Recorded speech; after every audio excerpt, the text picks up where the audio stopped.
Oh, okay. All right, I guess we are. Yeah, we'll do it again. This is the joy of live television. All right, coming in 3, 2, 1. All right, hello again, and welcome to Indiana Issues. I'm Abdul-Hakim coming to you live from the Edge Media Studios in downtown Indianapolis. Indiana lawmakers had a lot on their plate this week as they dealt with the budget, issues of teacher pay, hate crimes legislation, cigarette taxes, and so joining us in studio at Edge Media Studios are our good friends, Libertarian Mark Rutherford. Mark, thank you for being with us. Thanks for having me again. New to our group, Democratic Strategist Lindsay Haake. Lindsay, welcome to the family. Good to have you here. Thank you. Old friend, old as in long time, not old as in old, Mary Beth Schnieder. The Statehouse File and former Indy Star political reporter Mary Beth, good to see you again. Thanks. And also new to our panel and our family, GOP lobbyist and strategist Jennifer Ping. Jen, thanks for being with us Great. today. Thanks, Abdul. So, folks, lots of things to talk about. Obviously, the big news out of this week is the issue of bias crimes and the legislation that came out of the Indiana Senate. No enumerated list of characteristics for protection, just sort of a general bias crime statement. Mary Beth, you were there covering this just like I was. Your thoughts? It was an amazing week because you went from having this very long committee hearing where just a handful of people spoke against it, dozens of people spoke for it, business leaders, universities, people with personal experiences, passes out of there with the list 9-1.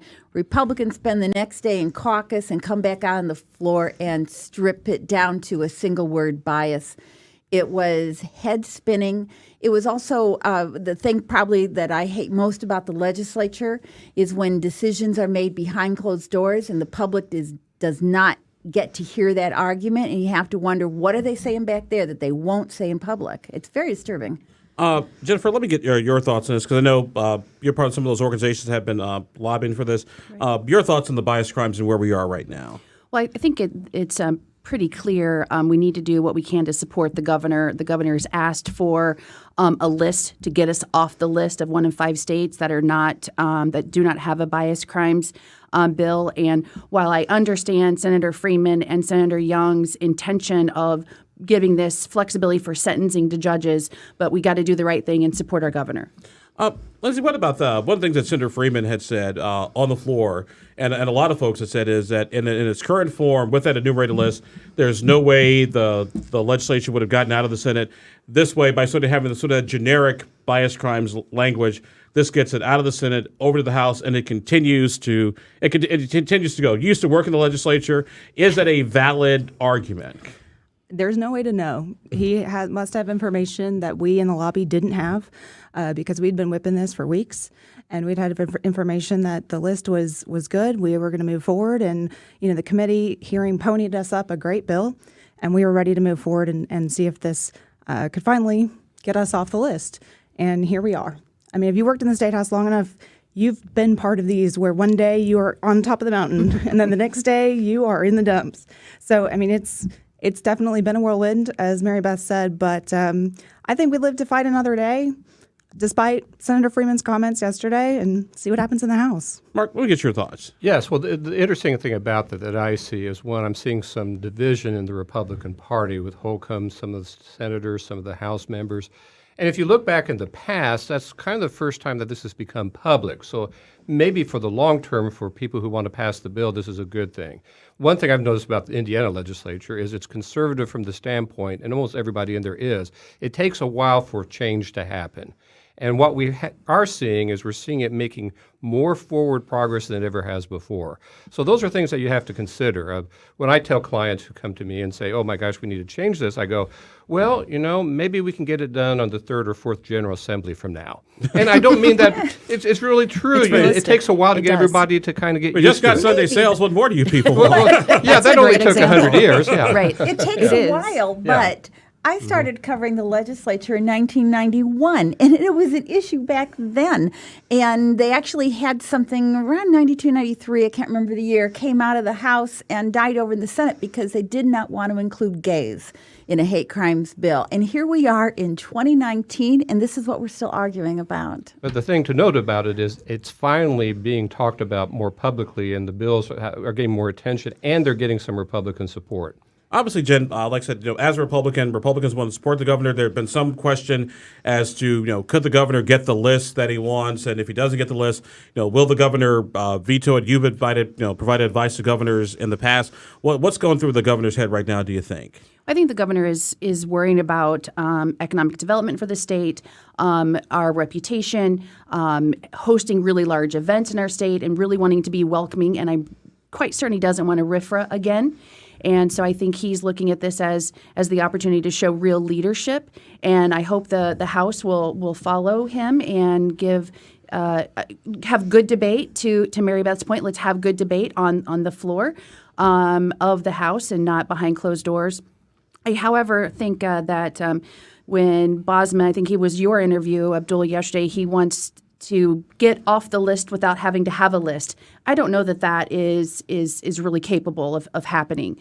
When you have the Anti-Defamation League saying, nope, you have to have a list to get off the list, right? They're pretty clear about that in their statement that they put out yesterday. So again, advice to the governor, spend time with members of the House. He's got a large war chest. Many of them might need some help in the upcoming, primary next year. So I think the governor needs to reach out and do a lot of talking. Does this, Mary Beth, put maybe some Republicans in an awkward place because as conservative as Indiana is, but you all are right, somebody may be worried about a primary challenge from the farther right because you did have the Micah Clarks and Eric Millers of the world kind of do a little bit of I think premature victory dance around the legislature, at least with the Senate legislation.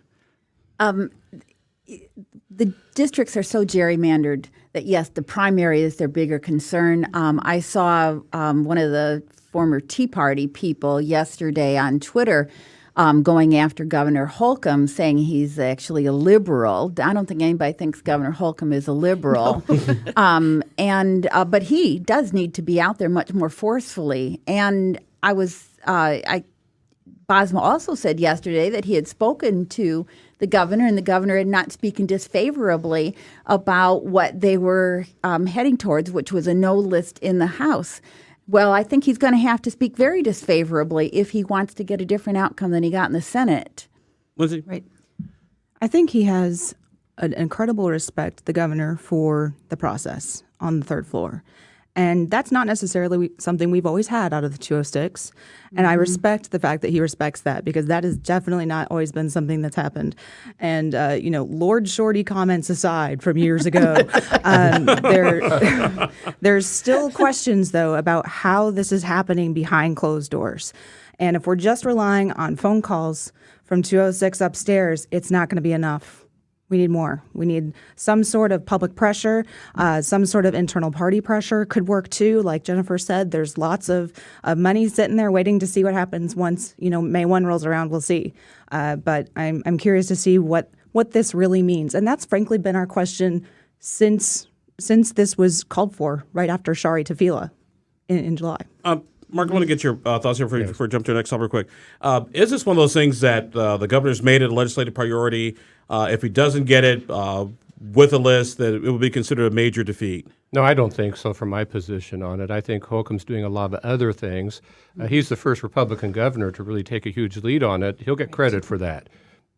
You're watching Indiana Issues. I'm your host, Abdul-Hakim Shabazi, editor and publisher of IndyPolitics.org. Our guest today, as we come to you from the Edge Media Studios in downtown Indianapolis, Libertarian Mark Rutherford, Democratic Strategist Lindsay Haake, Mary Beth Schnieder, the Statehouse File, and Republican Jennifer Ping. Other big item, Republicans unveiled their budget this week. We got some of the graphics up there we can show you. Of course, the big issue being issues of education, money for school safety, a 4.3% overall increase in education funding, 2.1 for next year, 2.2 for the following year, and also an additional about $150 million and some change from paying off debt. However, in the Republican plan, there was no mandate for any new additional dollars to go towards teacher pay. Mary Beth, let me start again with you. Can we fund schools with additional money for teacher pay without a mandate that the new money actually go toward teacher pay? Oh, well, you can. Question is, since they have all seemed to make teacher pay such a big priority, including the governor this year, do you want to? And it gets down to a philosophical argument about whether or not to mandate at the local level, which I actually think is kind of bizarre because they put all kinds of other mandates on the local level. I'm not sure why they are hesitating over their own priority, but that's where we're at. Jennifer? Well, I think it's a balancing act. You want to have schools to have their own local control and local decisions, and you certainly don't want the legislature stepping on and mandating around the unions. They certainly don't want those fights with teachers union coming, participating in elections. So I think local decision, letting them know the funding is available there. That's what the legislature is doing, and to leave it up to the local school boards on how they manage their districts. I've always kind of jokingly said, Lindsay, that teacher pay is fundamentally a local issue. It's the school districts that sit across the table from the unions that set the salary. Once again, can you do this without a mandate? Because here's the school district like, hey, we got $30 million new dollars, but yeah, we kind of need teacher pay, but our teachers get paid pretty well, but we really do need this new building over here or this new school bus or this new program. I refuse to be lectured to by a legislature that picks and chooses its mandates on locals here and there. You see it every day in local government committee where locals are all of a sudden shoved an unfunded mandate, and here we are going to ask them to make do. I mean, circuit breaker, we're still dealing with just long-standing issues due to 2007 tax reform. Yes. In any case, that's my issue. And so here we are. You can do this. You can't do that. You can't do that. And good luck with helping your teachers out. It's a shame. Mark? Well, I think the thing that needs to be done, and the legislature is missing the boat, and that is we have too many palatial buildings. Not all of them are, but a lot of them are, and then they have underpaid teachers, in my opinion. And the reason for it is the school formula that's out there created by the legislature over the years really promotes using the money, in fact requires the money to be used for buildings and stuff like that. They really need to take a deep look at that, so that money that's being put into buildings that I think are way excessive in my opinion, but it's what they have to do. They've got the money, they can only get the money for that, so why not put it in a building? Well, let's change the formula so that there's more incentives for the local school board to put that money instead to better teachers retention, et cetera. Not that teachers aren't any good, but you want to keep good teachers, so you got to pay them. But on this issue, teacher pay, I guess the question fundamentally is this, because we get lots of numbers thrown at us, and some folks will say, well, Indiana is like 30th in the nation with respect to teacher pay, but when you take into account cost of living and inflation, right, you can actually live pretty well here, in Indiana. Actually, Indiana ranks number 10 in the nation. And are we really doing the right thing? Can you really compare a teacher's salary in Hamilton Southeastern versus a teacher's salary in Paoli, Indiana versus, Gary versus Fort Wayne? I mean, I guess the question is, anybody on the panel, feel free to jump in. Do we have so many moving parts? Can we ever really get our issue around I think it's really important to remember that Indiana, no matter what county you're talking about in our 92 counties, wages have stagnated and sometimes regressed, especially here in Marion County. So that argument with per capita spending is bunk to me in terms of being adequately weighted for any type of cost of living, because your regresses in waging are just they're just killing people, and you can't make it. These teachers are doing it on 2 and 3 incomes, and that's not fair. And it's not that you should be comparing Indiana to salaries in California and New York, where the cost of living is much higher. We're comparing it to Michigan and Kentucky, and we are falling short of Kentucky. So, that's an issue. Jen? I don't disagree, actually. My sister is an elementary school art teacher, and she and her husband have had to have multiple jobs, right, to put their kids through college and lots of loans. So I think we need to look at it and do a real comparison. Again, stop talking about the New Yorks and the Californias, but looking at the states around us. Again, I think maybe to Mark's point, looking back at the formula and figuring out a way that will incentivize the school boards to want to do this, because again, it is local decision. I'm supportive of local decision, but if you got to create the game so that they're willing to play at it, and I think to give teacher pay, it's got to be an incentivized for the school boards. Mark, it's interesting you bring up the funding formula, yes, because one of the things that kind of threw a little bit of a monkey wrench in all this most recent session was the old complexity index, yes, which is how do we figure out kids in poverty, and I always jokingly say there are only 6 people in Indiana who fully understand the complexity index, and I think I'm like 1/3 of one of them. Yes, probably. Yeah, yes, exactly. And I'll freely admit that on a good day. Yes, but something we saw in the data was places like a Marion County where we used to have lots of high poverty, we saw lots of decreases in the poverty level, in part because of the good economy, and in lots of rural places where the poverty had been kind of under control, sort of skyrocketed because there's jobs, move here and there. Is it time for us to maybe sort of rewrite, rethink, just how we do the math all together for schools and education. Well, you may need to do that. You have to look at that to see how things are going because under the Indiana Constitution, the legislature is obligated to provide a free public schooling. So you have to do that, and you also need to make sure that everybody, whether in Indianapolis or whether in Paoli, have similar opportunities for that free schooling. It's a requirement because it's considered very, very important. So you do have to look at that, and maybe we need to look at this differently. One thing I would like to bring up, though, is that a lot of teachers who think they're being paid fairly well, they leave because they think the administrators are getting paid way too much and they create hassles to them. So we've got to look at schooling and public schooling all through it. I think it's time now to do a complete reassessment. You need to do that every 20 years. Otherwise it gets stale and you have these issues come up.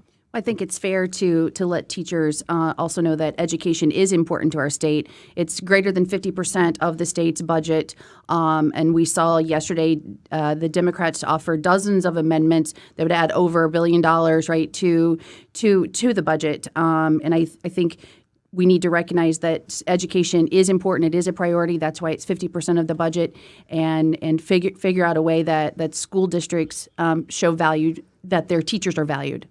You're watching Indiana Issues. We're coming through the Edge Media Studios in downtown Indianapolis. We're going to take ourselves a little bit of break, continue a little bit more on our budget discussion, ask our panel a little bit about DCS funding and the issue of arming teachers also showing up on the legislature this week, and an proposed increase in the cigarette tax. Looked like it went up in smoke. Well, you're watching I got to stay up all night to come in with that one. Thank you all very much. You're watching Indiana Issues. We'll be right back.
Welcome back to Indiana Issues. I'm Abdul-Hakim Shabazz, your host, the editor and publisher of IndyPolitics.org. We're coming to you from the Edge Media Studios in downtown Indianapolis. Our panel today, Libertarian Mark Rutherford, Democrat Lindsay Haake, Mary Beth Schnieder from the Statehouse File, and Republican Jennifer Ping. We're talking about the budget, folks. Another big item was, of course, funding for the Department of Child Services, an additional $286 million for caseworkers to deal and manage with the caseload. Mary Beth, you covered DCS when you were in the legislature. Is $300 million, how do we explain that to the taxpayers?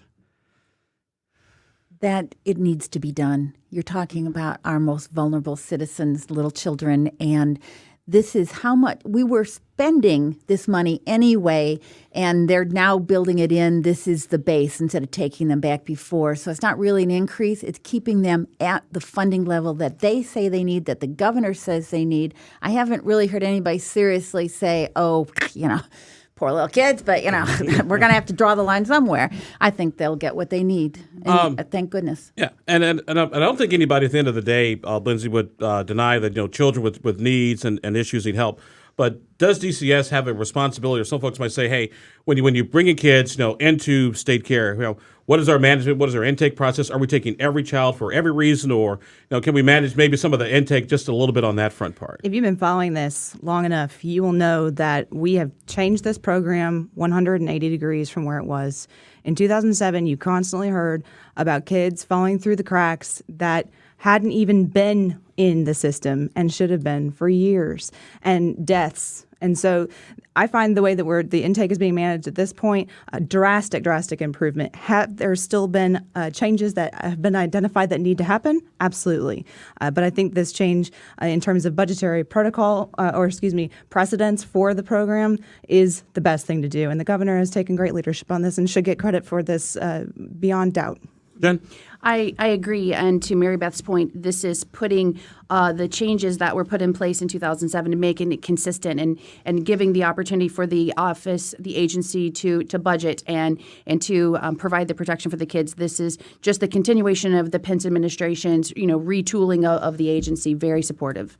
Mark. Well, my concern about all this money coming in here is that they use it wisely. It's going to be a major, that's a lot of money for a state agency to get all at once.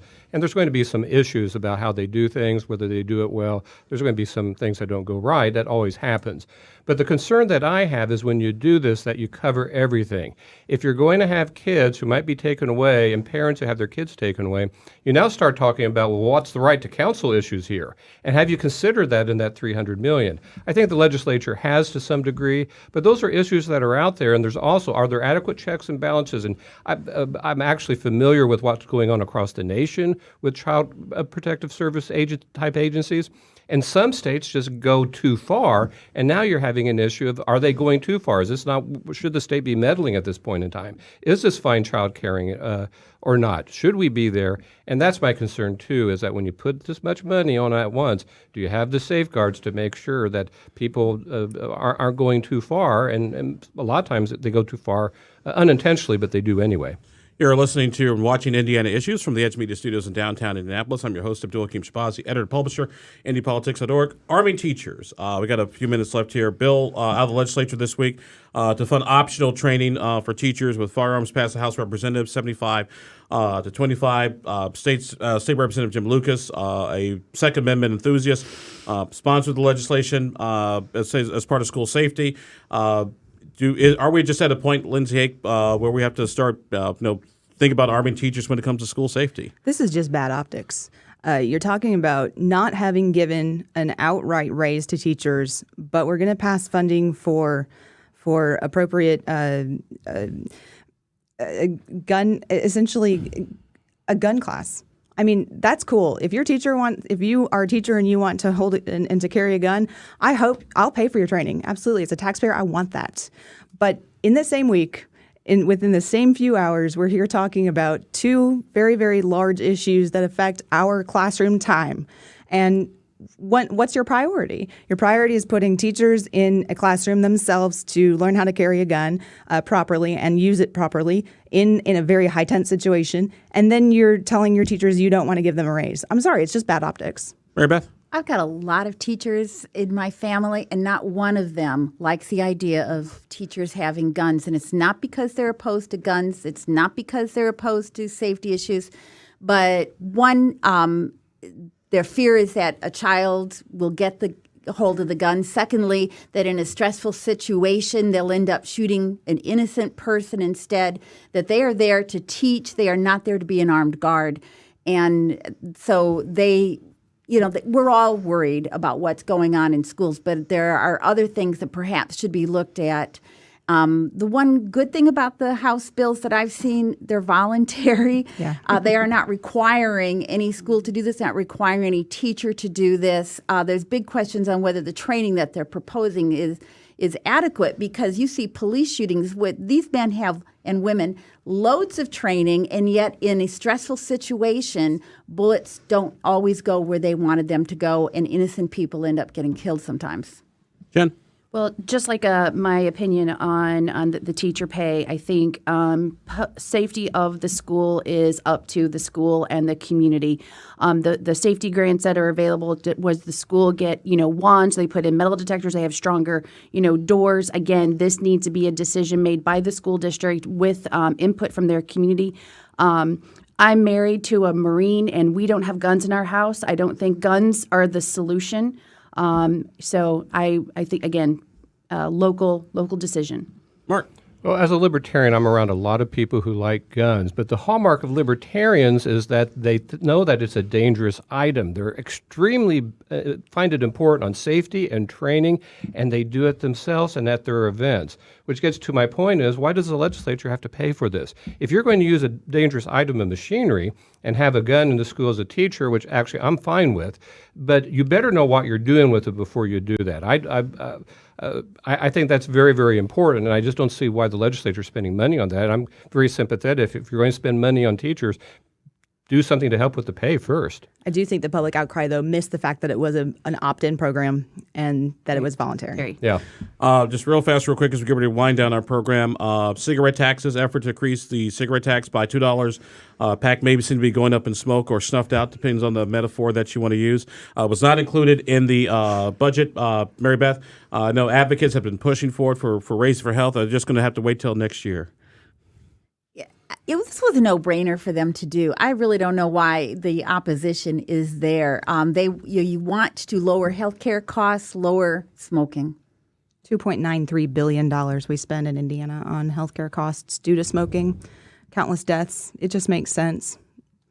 Look, I always looked as a tax on the poor. The rich have figured out smoking's bad, and Or we just have a bad cigar. Or habit. we just have a bad cigar habit. Yes, right, Abdul. Yeah, but I do see it as a tax on the poor. It's an unreliable tax because if you really think that raising the tax will cause less smoking or deal with it, then it's going to go away. The money's going to go away eventually. But so will the healthcare needs. But here's the thing: is that when you look at it, unless you tax it so that it's prohibitively expensive, which maybe some people want to do, then it's a relatively still economical way for the poor to have some type of entertainment.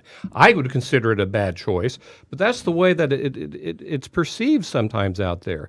I have found that happens way too much, and you have these smoking trainings and cessation trainings and stuff, and they've worked to some effect, but the raising the taxes I don't think is a good idea to do that because it hurts the poor. There's better ways to raise the money to do things. Mary Beth, let me get your last word on it. Look, you want to just chime in. I'm sorry, it's personal to me, I guess, because my mom smoked like a chimney, had a severe stroke in '98 that affected her life, everybody else's life. She was also very cheap with a penny. She, would drive around across town to get a cheaper can of green beans.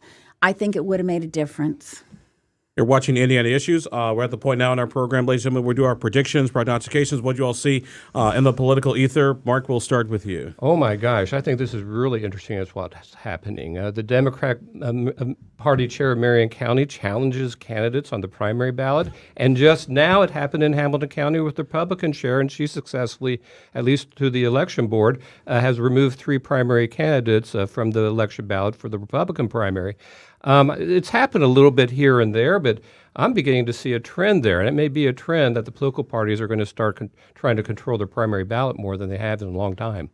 Lindsay? I think we'll see some bills that moved out of the Senate very easily die in the trash can on the House side. And we'll probably see the same happen on the Senate side, probably, but not so much to as an effect as it will be on the House side. Mary Beth? This isn't exactly a prediction, but what I'm going to be watching is Governor Holcomb. Will he step up in a way that we haven't seen yet to really demand that his agenda, especially on hate crimes, gets passed? Jennifer? As Abdul, I spend an awful lot of time with the Republicans on the City County Council. And Mark, as a former county chair, I have kept people off the ballot. I followed the law. They had not voted in a primary. I don't think that's anything new or surprising. If I was county chair, I would do it again. I think Chairman Bell, exercised her right to follow the law, and maybe I support her for that decision. Mm-hmm. I think we have a couple more weeks of bad weather. The groundhog said we would have spring soon. I think we need to worry about potholes and sinkholes and see what that does to the upcoming elections. Look for Indiana House Republicans to actually figure out a way to include a list in a hate crime statute without actually having a list on the hate crime statute. It actually is possible, and I think I figured out exactly. If it gets us off the ADL list, I'm that's cool right. with that. I think I've actually figured out how they plan to do it, but you have to read about that at indypolitics.org. Takes you longer than 30 seconds to explain longer. it. Yeah, We've lost it. Exactly. But only a couple minutes to read. Our guests today have been Libertarian Mark Rutherford, Democratic Strategist Lindsay Haake, Mary Beth Schnieder of the Statehouse File, and Republican Jennifer Ping. By the way, Jennifer, Lindsay, welcome to the Indiana Issues family. Hopefully you guys will join us again next time. Thank you so much for having me. Great to have you folks here. Thank you for joining us. Coming to you, we've been at the Edge Media Studios in downtown Indianapolis. Thank you for being with us. I'm Abdul-Hakim of IndyPolitics.org, and we'll talk to you next time on Indiana Issues.